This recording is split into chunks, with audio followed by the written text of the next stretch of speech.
Hello everybody. In this video I'm going to be talking about my previous business and why I had to bankrupt it, why I had to move on to what I do today, and also what else I have learned from the experience of running that business for 3 years. So in 2011, after doing direct sales from 2009 2010, so like to and from, I was kind of doing direct sales. I started with going out and selling electric contracts. I went to England. I lived in Manchester for a while, doing basically the same thing, selling electric contracts, going out, knocking on doors, and getting people's signatures, getting them to sign up on electric deals, which I didn't even believe in, because that was the hard part for me, because I didn't really believe in anything that I was selling. I knew that the whole deal was crap. It was, or actually the whole deal wasn't crap, but it was kind of like there was nothing special about it. I can't really point at something and say like this is something that was crap, so I wouldn't call it crap, but it was crap in the sense that we had to kind of tell people it was better, but it wasn't better. It was just the same thing that they've been using before. And one of the problems with doing that was that I hadn't any control over what happens after I sign them up. So even if the deal that I was signing them up for was good, usually the electric company would kind of tweak the deal afterwards, after the initial period. So maybe they have a good price for a while, but then after the initial period, the company would just like totally screw them over. And that part wasn't good. But that's where I started, and I think that everybody has to start somewhere. And doing the direct sales is a very good place to start, because you learn so much. You learn to deal with rejection. You go through the process of kind of realizing for yourself that if when a customer says no, you just move on to the next customer, and as long as you have a deal that's good, as long as you can create an offer that is attractive and that you can stand for, you will always find those good, compatible people that you can work with, and whose life you can improve. And you don't have to. It's kind of like part of the process that you have to go through the others.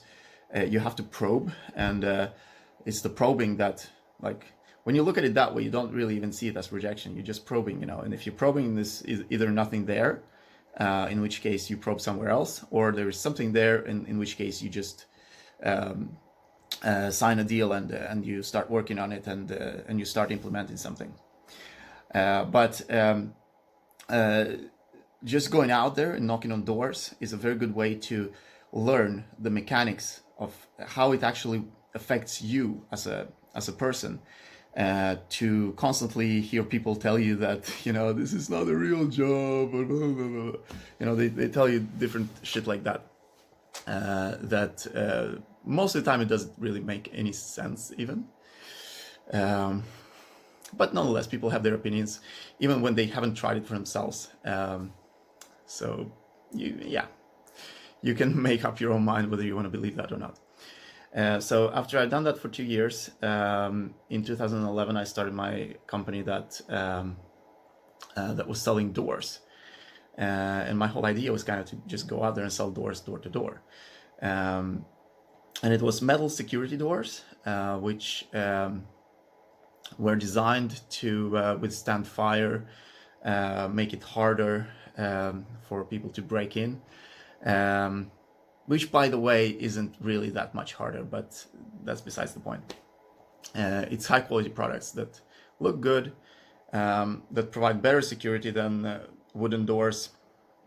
But then, if you want to have really high security doors, you have to go up a few levels and get those high-end products, which are very hard to force oneself into, like to force oneself through them. But the normal ones are kind of standard classification for security doors. Anyway, that's besides the point.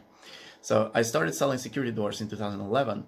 So what I would do is print out flyers, and I would go out and I would knock on doors, and I would actually see who needed a door and who didn't, because I would just look at who has an old door that is almost about to like fall off, and I would knock on that door, and I would ask, I would tell the person what we could do for them.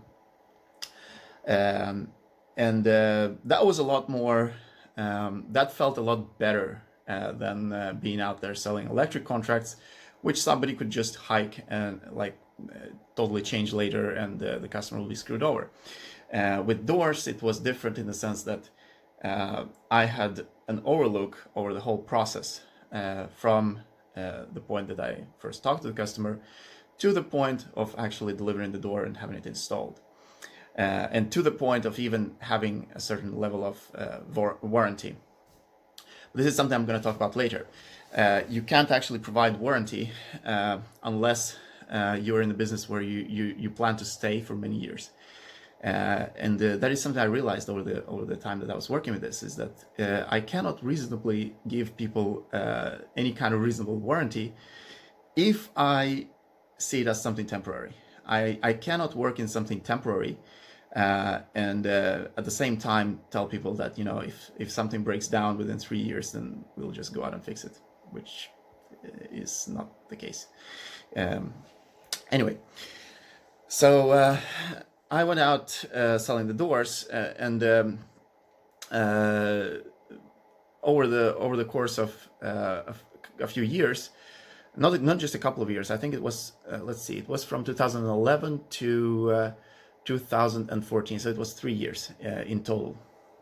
So over the course of these 3 years, I sold hundreds of doors, and some of the deals that I sold door to door were much larger deals, and they didn't involve even doors themselves. So you can sign really big contracts by knocking on doors. So I really encourage people to try that. You cannot say that it's like, you can't tell somebody it's not a real job, because somebody can just go out there and you know, sign a deal for, let's see, how much would it be? It would be like, let's see, what the fuck was that? I got a message there from somebody. Anyway, so you can't tell somebody like that it's not a real job when somebody else can go out there and make a sale for let's see, $100,000. If you like convert it to dollars, you just can't do that. And you can sign big contracts just by knocking on doors. You know, you shouldn't like discount that. So my biggest sale was around $100,000, I think, in terms of value. And I got that sale by knocking on a door, and it was just the right door to knock on, because the person on the other side was a decision maker for a project that that they were going to do on this huge building, where they wanted to install around 700 units of a certain product, which I felt was like, yeah, I can fix that because I know another guy that can sell me the product, and I can do it myself because I didn't know anybody who could install the product, but I was very confident of the fact that I could actually deliver the product, and I did deliver the product later. I actually ended up installing half of them myself, and taking in a guy that was homeless, but had a very good work ethic. He was homeless, but he had a car. He was sleeping in his car. He didn't have anywhere to live, but he was a nice guy. He was very competent at what he was doing. He was a builder. He wasn't actually living here, so he was like he was from another country, but he had very good work ethic, and we kind of got along well. So it doesn't really matter. It didn't really matter that he was homeless. We took the product in his car, because I didn't have a car back then. I didn't even have a driver's license, so I couldn't get a car. Like, I couldn't hire a car. I couldn't rent a car to get the product even delivered to the to the building so we could start working on it.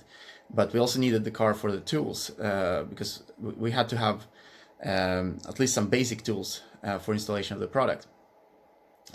So he had a truck, and we were able to get the product, drive it to the building, and get to work. And I would drill the holes, and he would just install the product. And then we would change, and he would drill the holes, and I install the product. So that way, we were able to install this in 2 days. We installed 700 units, and we did that deal, and that was really, really cool. Like I felt like, yeah, that's really nice. I was really proud of it. But the point here is that at the same time, I was feeling more and more disillusioned by the fact that I wasn't doing what I really wanted to do. I was working in an industry where the core skills are completely different from what I want to do.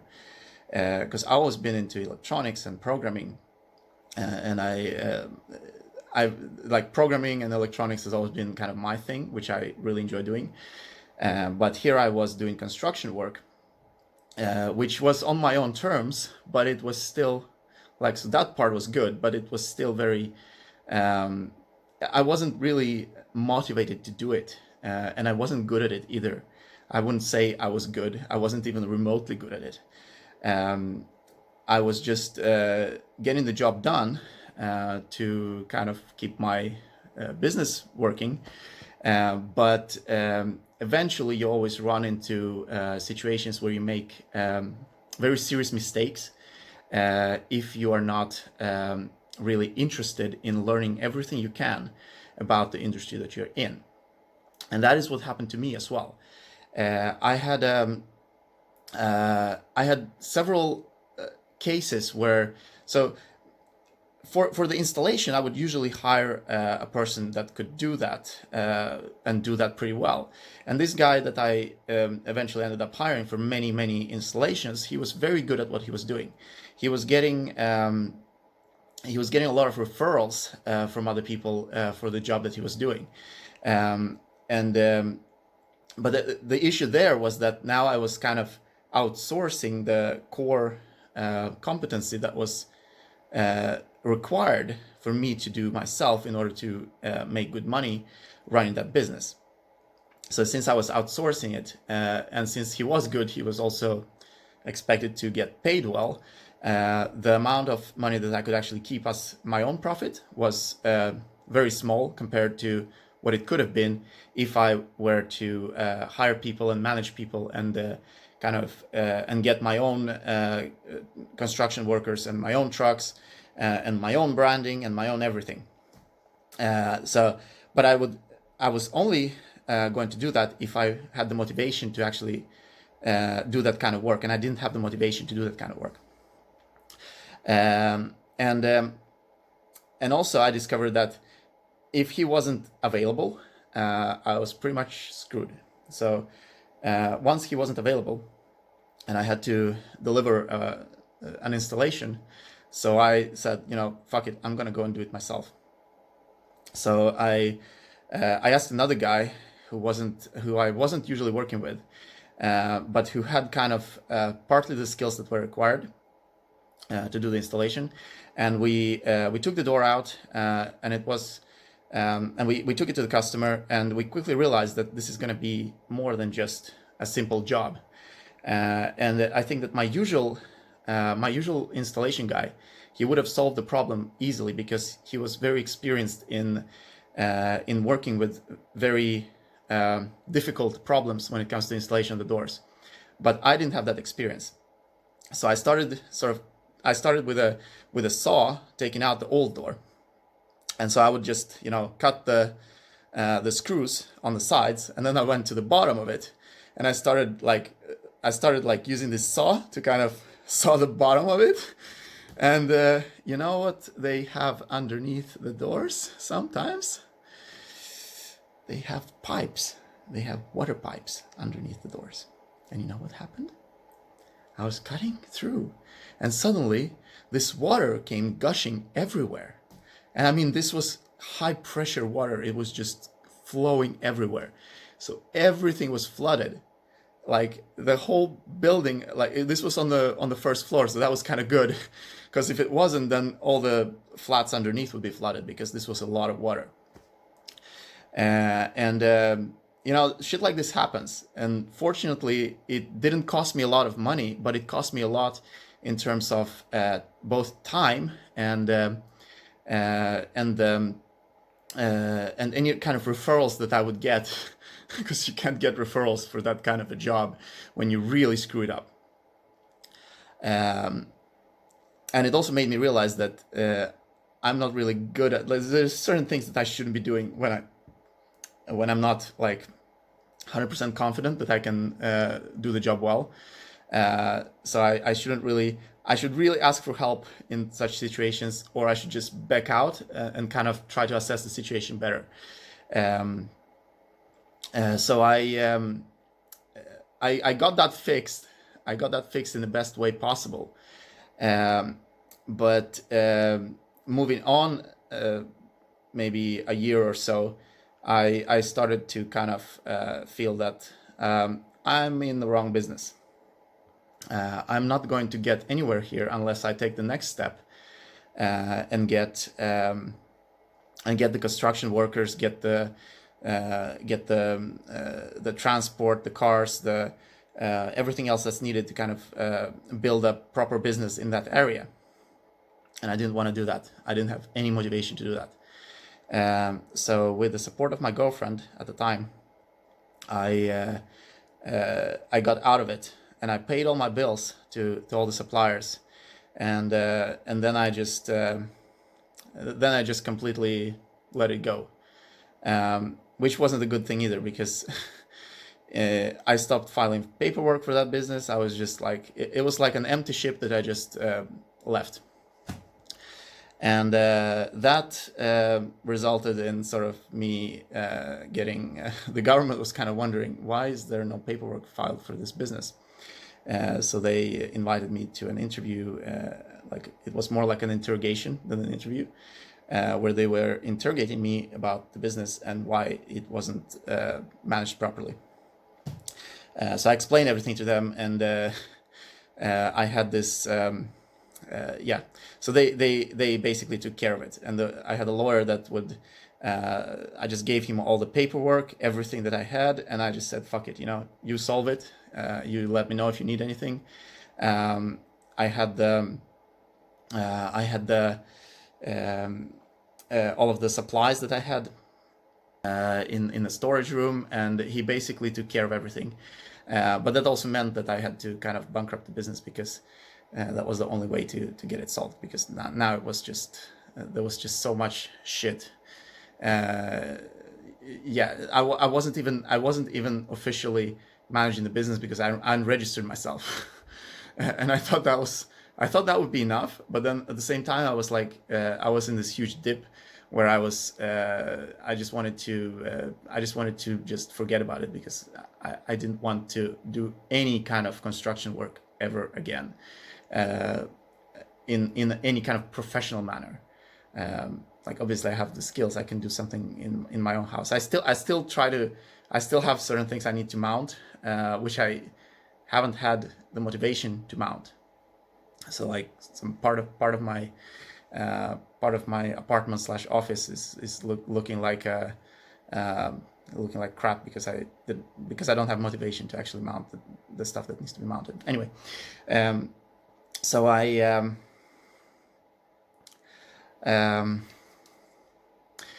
so I got that business properly handled by the lawyer and by the government, and they helped me out to kind of close it off in the best way possible.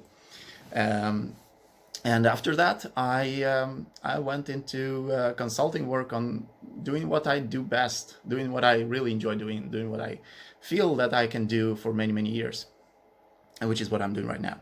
And that for me is very,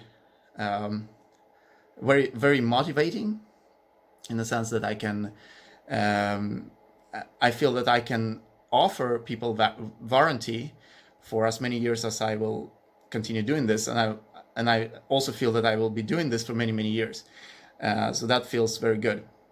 Now, obviously, I don't know for how many years I'm going to be alive. I can't guarantee that, but I have much more motivation to kind of build on this and get other people involved than I ever had in my old business, where I didn't want to even do the work that was involved, that was the core competency of the business. That wasn't my thing.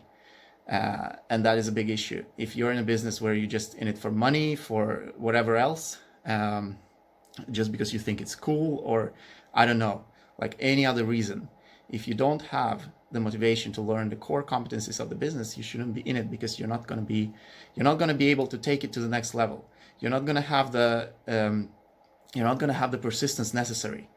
And I want to say this to anybody who, for example, wants to start a band. If music is really your thing, you're gonna keep at it. There's not gonna be anything stopping you from keeping at it.